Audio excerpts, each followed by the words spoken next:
శ్రీశైలం నియోజకవర్గం ఆత్మకూరు పట్టణంలోని De Paul high school father Jaison TV 49 news channel నూతన సంవత్సర క్యాలెండర్ను ఆవిష్కరించారు.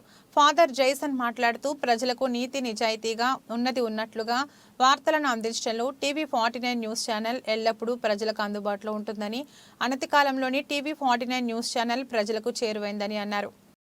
The TV 49 news team that they have already published their calendar for the year 2024, and we know that calendar has a pivotal role in everybody's life, and it helps us to arrange our daily schedule.